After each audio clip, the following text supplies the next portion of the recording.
Hello, friends and listeners. Thank you so much for listening to the Level Up podcast series by SBI Life, a podcast about the level up journey of young achievers with me, your host, Anku Goel.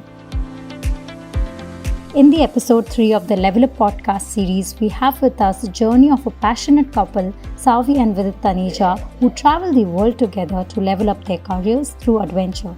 Listen into this unique journey. Thank you so much, Vidit and Savi. It's so nice to have you with us. I did not know something like bruised passport means bruised passport. Passport is bruised. How do you go about this understanding? When we started traveling, we needed visas for every country, and soon enough our passports were looking so battered. So when we started the blog, we'd already traveled a lot. I mean, it was born out of our love for travel. So we thought, what should we call it? And I think that's how the name Bruised Passports came about, where we saw our passports and they would look in such tattered, horrible shape. Till a few years ago, we were really crazy about trying to cover as many countries as we could. So we would try to go to new places all the time. But in the past 4 or 5 years, we've started revisiting a lot of our favorite places, because sometimes, you just crave to go back to the same place and explore it differently. So we've been to a few of our favorites 5 or 6 times, but not 50 or 60 times. But I wanted to know from your side that what happened that it took you 10 years to come to this? Both of us were born in middle class families, and so all the financial support or all the financial planning that we had to do was just the two of us amongst ourselves. So before we quit our jobs, the salary every month is like a safety blanket, if you may. So we worked long and hard, and we also saved for a very long time before quitting our jobs, because when we did, we wanted to be sure we could sustain ourselves financially, and if something went wrong or didn't go according to plan, even then we would have a financial safety blanket, as it was. So Savi is so amazingly disciplined, and she has such an amazing vision that even today we always talk about that 5 years later, this is where we want to be, or this is going to be our level up, the next 5-year level up. So that way she's absolutely very clear, and what she said, that is 100% truth. Bruce Passports would be nothing without Savi. Because both of us have our strengths. Yeah, both have our strengths. Savi has a very clear idea, and that really helps me, because I'm more of a creative person, and not that Savi is not, but I'm not very disciplined. So I can create some amazing stuff, but it's Savi's discipline that actually makes sure that stuff that has been created goes to our pages. Yes. On a daily basis, we know where our financial planning is. What we are going to be doing in 5 years. Oh, Savi, tell me one thing. When you guys are planning this whole thing out, traveling, earning, all that came in place, was content creation ever a conscious aspect of it, that we're going to create content? Because all your videos and your content I see, it has traveling, but it's not like a common traveler blog or vlog, anything. It's so much fun. It's like most of my attention was going to your relationship rather than the place, or sometimes with the activity. So what was the real purpose? So I think when we started the term influencer marketing, content creation, none of this was really a thing, it was not really an industry per se. But when we started, we were very clear that we wanted to share, from all our travels till then, we had learned that travel is not just about a checklist, it's about a special way of seeing the place that you go to. And I think that's what we try and convey with our videos till date. The fact that travel is so much more than a checklist or going to a place. It's about, you could call it love of a special sort. It's about the romance of travel, seeing a place in a different way. And that's what we try and convey through our videos. But yes, I think our relationship is also a very important aspect of it, because I feel like we've spent so much time together, and traveling together is like a true test of any relationship. And the fact that it's gotten stronger over the years is testimony, to how much traveling means to us in our lives. And it's just brought us closer in so many ways. So we always love sharing that with our readers as well. For just travel and, beautiful pictures from another part of this continent, there are all these travel journals, right? What we wanted to show, especially to our Asian audience, was that it's possible to travel like this. We wanted to make it more relatable. Now, of course, it's very, very subjective. Yes. But exactly. the point is that when other people see that, okay, this Indian couple is doing that, so can we. All of us Indians are very, very competitive by nature, okay? We were in Iceland and it was, I think, minus 30 degrees or something. And even we were quite apprehensive the first time we went. But then we shared our experience, and then so many of our readers went there. So I think that's what he's saying, that once we go and share a photo, then it encourages other people to do the same, and that it's not as scary or worrying as it may seem on paper. Is that one thing that made people so relatable? Because actually there's so many travel journals and people can find pictures and places everywhere. It's not so different to find, but there's something about you guys which just hooked everyone. Like first time when you got your first reach, did you expect, can you recall that moment? Nothing of ours has ever gone viral. We are like the slow and steady ones who hopefully will win the race. Correction, we are not part of any race. Yeah. We didn't leave a corporate job, one rat race to enter another. The point was to kind of try something else out, try something that we are passionate about.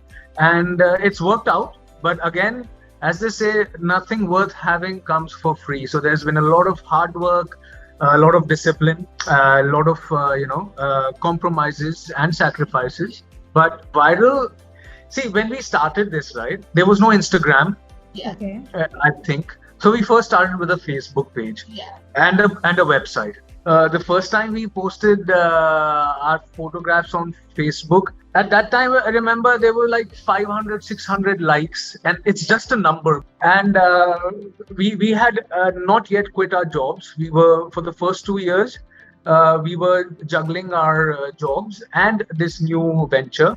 Just because, like Savi said, we are from a middle class family, so we always risk averse that, to a certain level. For 2 years, we juggled, and the first few posts that we did, they were well received. Everybody complimented us on our photography, on our writing, and that kind of gave us the confidence that, maybe we are on to something. But you never thought that you should apply for a job related to a travel company or become a host or become an anchor? We just wanted to, skip a few steps on the ladder and just go for the eventual thing. It was all part of a very conscious plan to design and create the lives we want to lead. Both of us loved our jobs. It wasn't that we were frustrated with our jobs, or in fact, our jobs were the ones that gave us the confidence and the means to be able to do something else. So, credit where it's due. But there was always that nagging question at the back of our heads that you want to be in charge of your destiny. You don't want to give it to an employer or someone else. We've been traveling so much. We had so much content. I love photography. Since 2007 is when I've been taking photographs. So we had so many photographs, and you're like, there is not a very professional looking layout out there right now that can help people. So we're like, let's, we should do it. There is a need. We should do it. We had a plan as well if it backfired or if it didn't work, but thankfully we didn't have to use that plan. But of course, we had to continue working more and more, innovating. So what was that moment, Savi and Vidit, when you got to know that you're popular? As they say, please, ye wala ilzam hamare pe na lagaye. Just like, we just enjoy traveling. And sharing it with our amazing virtual family. I understand what you're saying, because I remember this was in Khan Market a few months after we started the blog Khan Market in Delhi, and I was there with my mom, and we met a few readers who recognized us, and it wasn't as thrilling for me as it was for my mom, and so far every time, we meet readers everywhere we go, at airports, in flights, in random countries. We've met readers in like a little village in Guatemala, in Serbia, random places. But it's when we're with our parents that we feel it's the best, because they just get so excited. With mom and dad will always say, wow, is this happened because you put your photos online, or this happened because of something you shared online? That sort of validation, because they were very worried when we left our jobs, as all Indian parents would be. So when we left our jobs, we were like, trust us, we have saved, we have done this proper planning. It's not a reckless move, and this is something that we truly enjoy doing and we'll be happy doing. So let's give it a shot. But as you know, like, parents, they're like, no, you have such a good job already. Why are you leaving that? So at that time, they were not convinced. But when some people recognized us in Khan Market or anywhere, then they were like, okay. But I want to know one more thing, that when you're being approached by people, even now when you find them relatable, is there anything you get as a feedback that you think genuinely people are connecting with us for this reason? I think the most common feedback that we have gotten is, of course, that, Ved, you are amazing. The second, jokes apart, it's always the first comment that we get is that it's so amazing that you guys reply to each and every comment on your posts. Wow. A lot of our readers say that. Obviously, we talk a lot about our travels and, we bond over that with our readers when we bump into them. But that's kind of been a common thing. Then how do you manage to reply to most of the comments on your post? So from day one, that has been an attempt, and we still try to do that ourselves personally. We don't hire anybody to reply. You really spend time doing that, right? In the morning, there's a routine, because see, it's if our readers can take out the time to engage with our posts, we can surely do the same. I mean, our virtual family is kind of God for us. But with that virtual family increasing with it, do you get time with each other? Honestly, let's be candid and true. You could call it a sacrifice if that is the right word. But like I said, when we started doing this, we wanted to design our lives the way we wanted. So earning more money was not the goal for us. We were actually in really good jobs at that time, So we wanted to sustain ourselves on traveling and make this a long-term career for us. But part of that designing of our lives was also to be able to spend more time with each other, because when we were working, we'd see each other only in the evenings and on weekends. So that is something that's been a priority all these years as well. So I'll give you an example. If we have a busy month, where we have a lot of TV shoots or back-to-back work trips or something, then, and a lot of our readers already know this, we slip into this little hole, where no one can access us. It's like a little bubble. For a month again, we schedule it so that we don't do any of those things, like technically work things, and we just spend time with each other, we reconnect, and yes, that comes at the loss of some work opportunities, but that's a conscious choice that we've made. There comes a point in everybody's professional life where it's totally up to you, right? Yeah. What priorities you want to have in life, whether it's family, more money, becoming the CEO, rising up the corporate ladder. And honestly, there is no right or wrong. That is the bottom line. Everybody has their own choices, and you should own your choices. Now, 3 years later, we can't be complaining or saying that, 5 years ago, if we had taken 10 more campaigns, then we would have had X more money, because that was the time when we made a conscious choice to spend more time with each other, with our family. We've made a decision to maybe set up a place here in Delhi also, just so that we are close to family. So these are conscious choices, which a lot of people might not understand, but we are convinced and comfortable with our choices. There'll never come a point where we will second guess our choices. We're trying to kind of balance the scales between financial security and spending a lot of time with our loved ones. And when it comes to financial planning, what are the important areas you think you really look forward, you've recognized over your journey as an entrepreneur, that this is how we want to plan our finances and it helps us? So I think one of my biggest regrets is that finance and financial literacy is not taught in schools.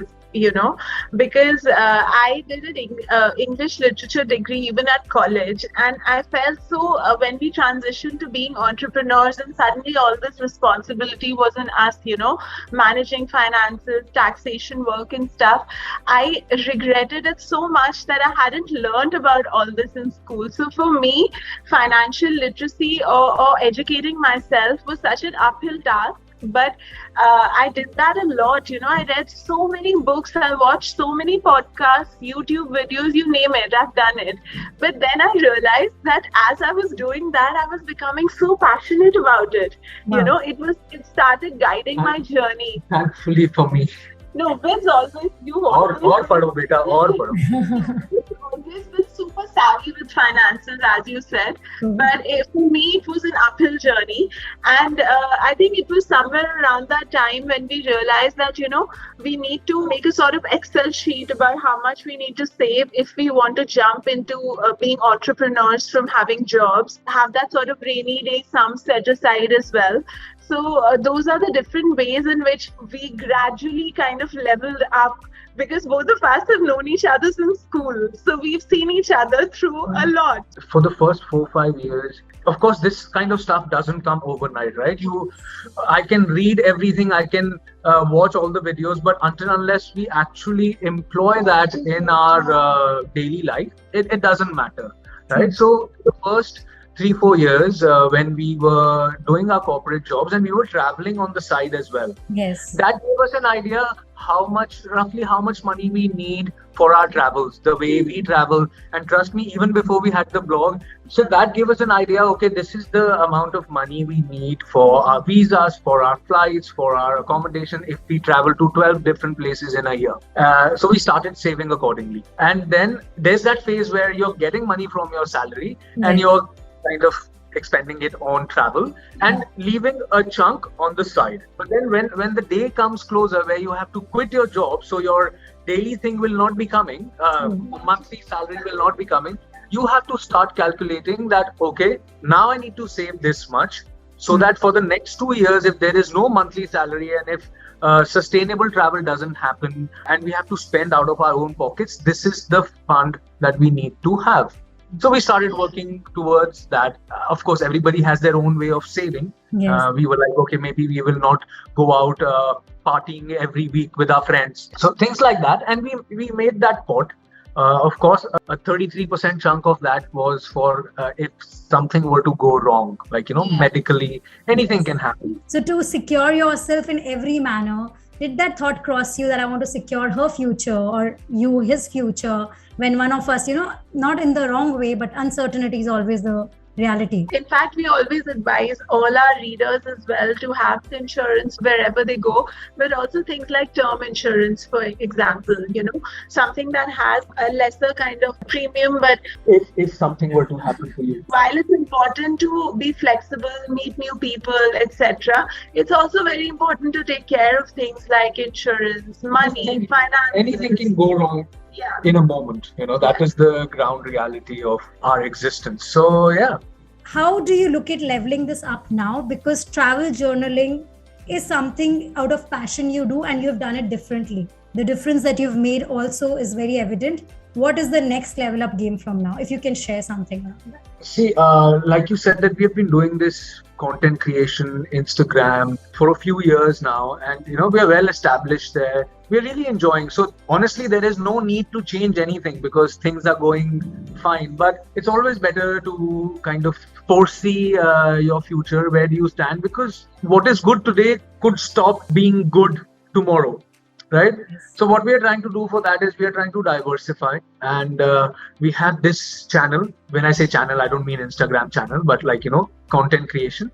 Now we are working on another kind of vertical, which is related to travel, and again, which we are very, very passionate about, but brings a sort of diversification to our portfolio. Very, very tightly linked to our love for travel and our individual personalities. So visuals and words. Vidit, what is your message for youngsters who get influenced by you? If influence is not the word, inspired by you guys. I would say that have a lot of courage. Because, like I said, anything worth having doesn't come for free or without any sort of compromise or sacrifice. You will have to give up something to gain something else. So you have to have courage, especially in our society where, the moment you start doing something out of the ordinary, then people question you. Not because they doubt your capabilities, but because they're not used to seeing that. So, you have to have the courage to kind of stand up to all the questions and do what you actually believe in. Financial planning, of course, like Sabi as mentioned, that you need to have a rainy day fund if things don't go well. And yes, work hard. I mean, there is no substitute for hard work. I will say something in a very, very Shah Rukh Khan style that, in the end, everything will be all right. If it's not all right, it's not the end. No, this is a good belief you have. Thank you so much, Vidit and Savi, for this time, for this fun Welcome. conversation. Thank you so much for having us. Sorry for digressing and for talking so much, but I think that's what makes podcasts fun. I have this message for all that traveling can be passion, can be fun, but it requires both of you to come on the same page. And of course, as you guys said, financial planning or making sure insure yourself well, your term life insurance has to be bucked up, leveled up as much you level up your game. This podcast is brought to you by SBI Life Insurance Company Limited. For more details, please visit www.sbilife.co.in. IRDAI registration number 111.